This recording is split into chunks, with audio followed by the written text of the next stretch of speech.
ओम शांति। ओम शांति। ओम शांति। आज है 29 जनवरी 2021। शिव बाबा की साकार मुरली। आज मीठे बाबा क्या कहते हैं?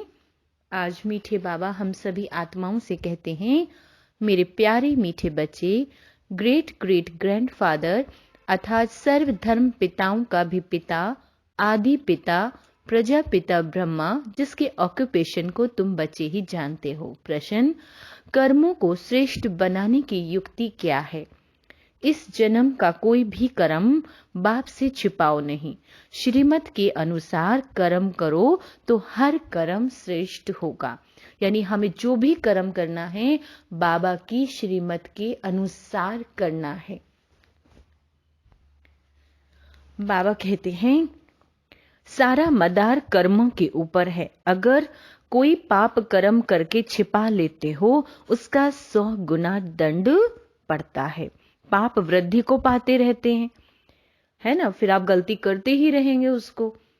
बाप से योग टूट जाता है, फिर ऐसे छिपाने वालों को सत्यानाश हो जाती।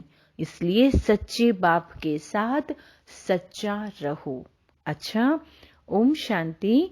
मीठे मीठे सिकिलरे बच्चे, यह तो समझते हैं इस पुरानी दुनिया में अब थोड़े दिन के हम मुसाफिर हैं।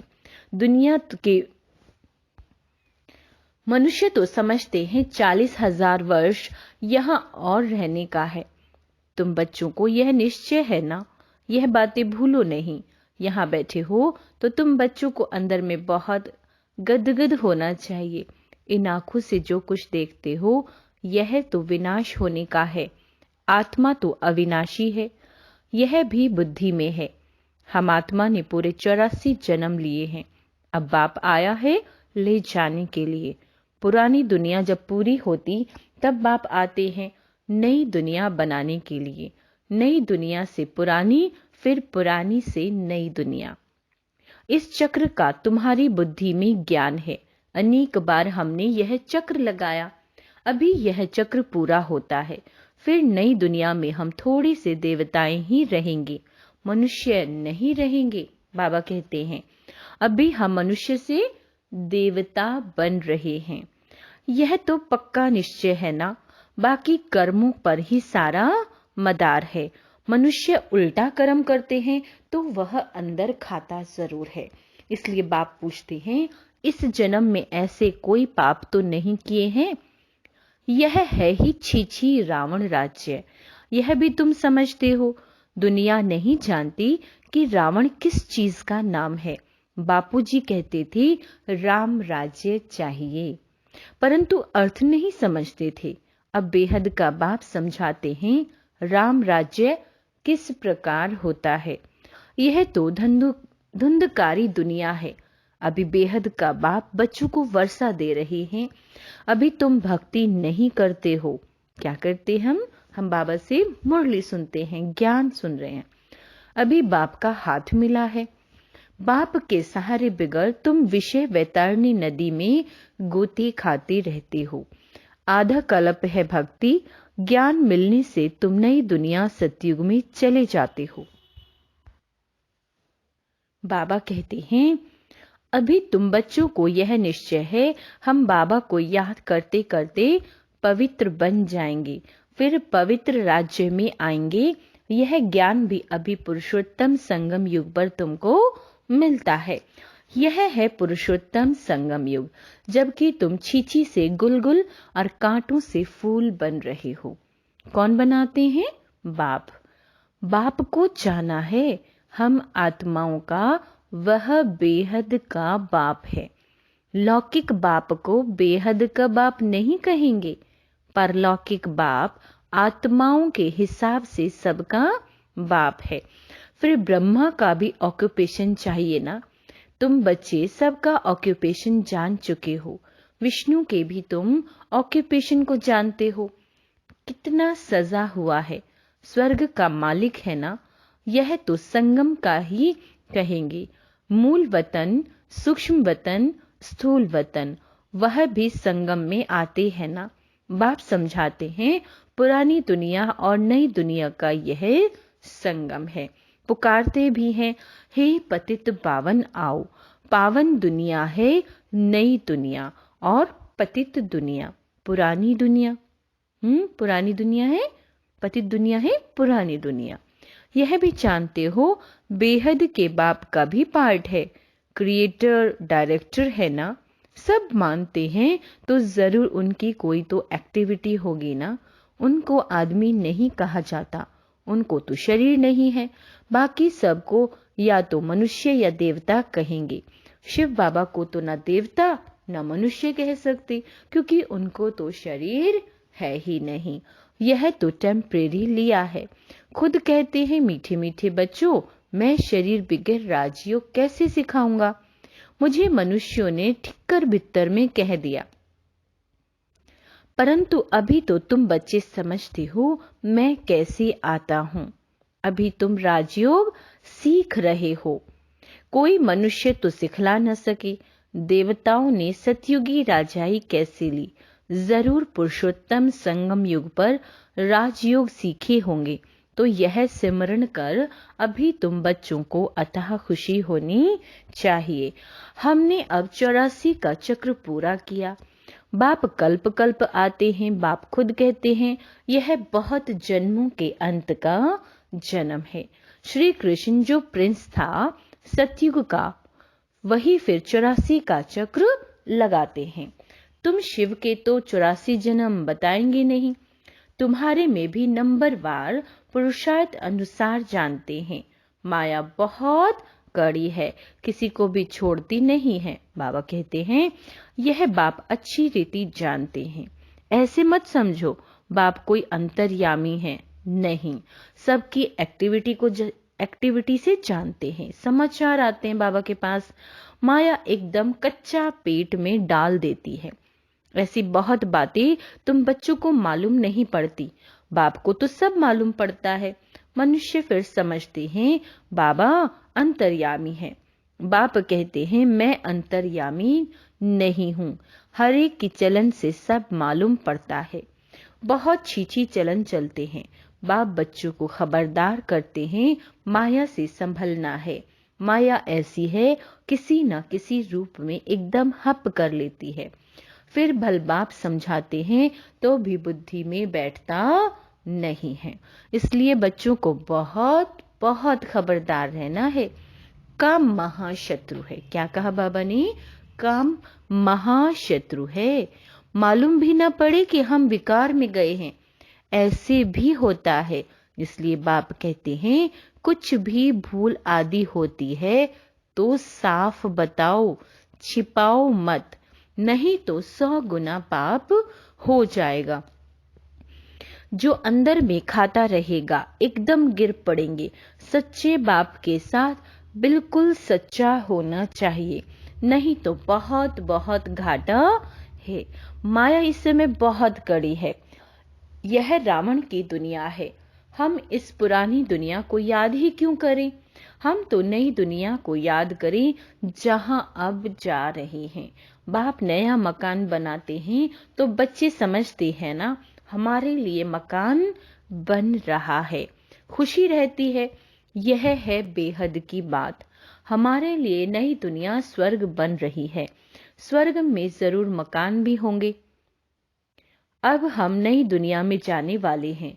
जितना बाप को याद करेंगे उतना गुलगुल फूल बनेंगे। हम विकारों के वश कांटे बन गए थे। अब बाप कहते हैं माया आधा को तो एकदम खा जाती है।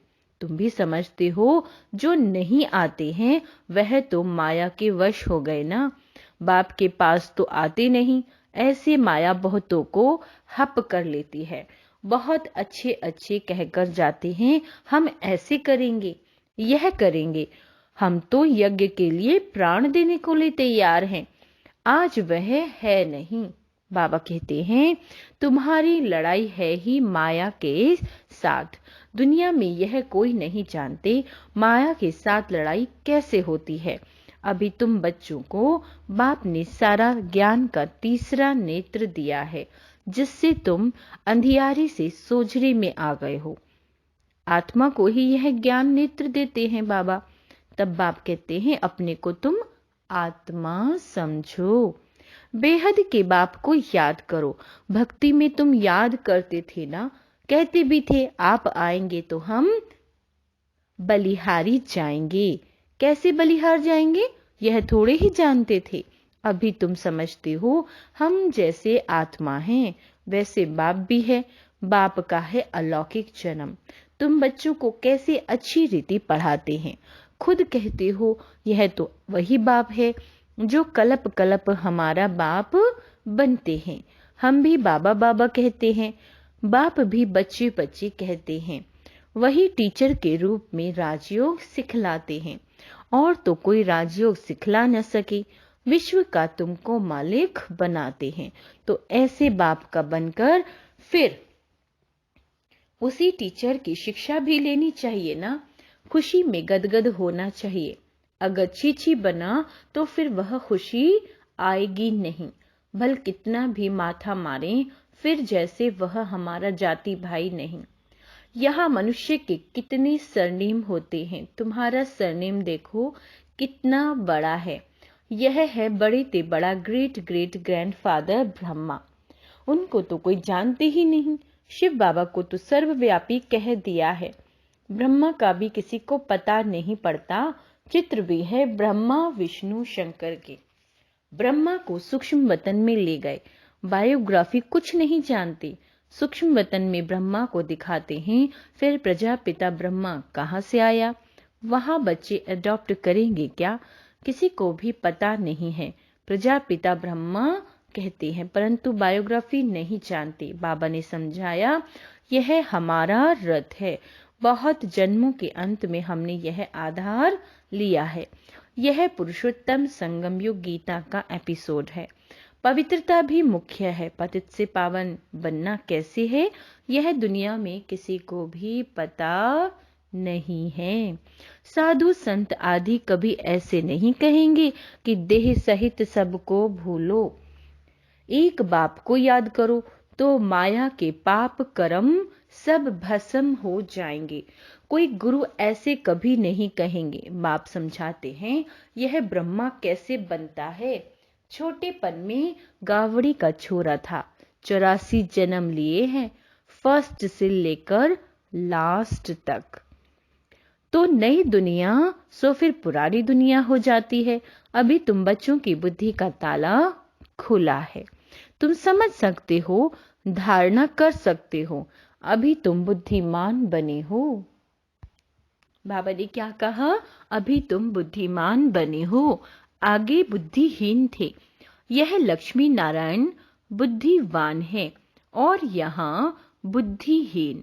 सामने देखो यह पैराडाइज के मालिक है ना। कृष्ण स्वर्ग का मालिक था, फिर गावड़ी का छोरा बना। तुम बच्चों को यह धारणा कर फिर पवित्र भी जरूर बनना है। मुख्य है ही पवित्रता की बात। लिखते भी हैं बाबा माया ने हमको गिरा दिया, आंखें क्रिमिनल बन गई। बाप कहते हैं अपने को आत्मा समझो। बस अब तो घर जाना है, बाप को याद करना है। थोड़े टाइम के लिए शरीर निर्वाह के लिए कर्म कर फिर हम चले जाते हैं। इस पुरानी दुनिया के विनाश के लिए लड़ाई भी लगती है। यह भी तुम देखना कैसे लगती है।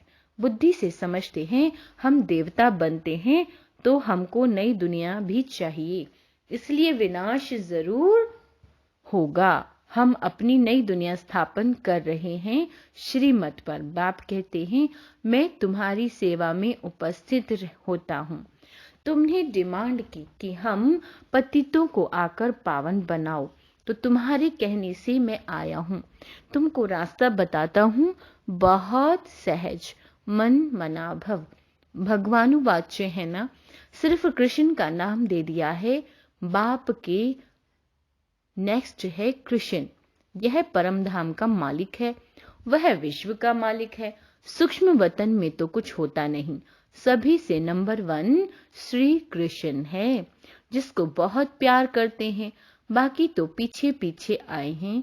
स्वर्ग में तो सभी जा न सके।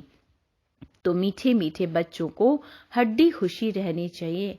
आर्टिफिशियल खुशी नहीं चल सकती। बाहर से किस्म किस्म के बच्चे बाबा के पास आते थे। कब पवित्र नहीं रहते, बाबा समझाते थे, विकार में जाते हो तो फिर आते ही क्यों हो। कहते थे क्या करे, रह नहीं सकते, रोज आता हूँ, ना जाने कब कोई ऐसा तीर लग जाए, आप बिगड़ सदगति कौन करेंगे। आकर बैठ जाते थे। माया बड़ी प्रबल है।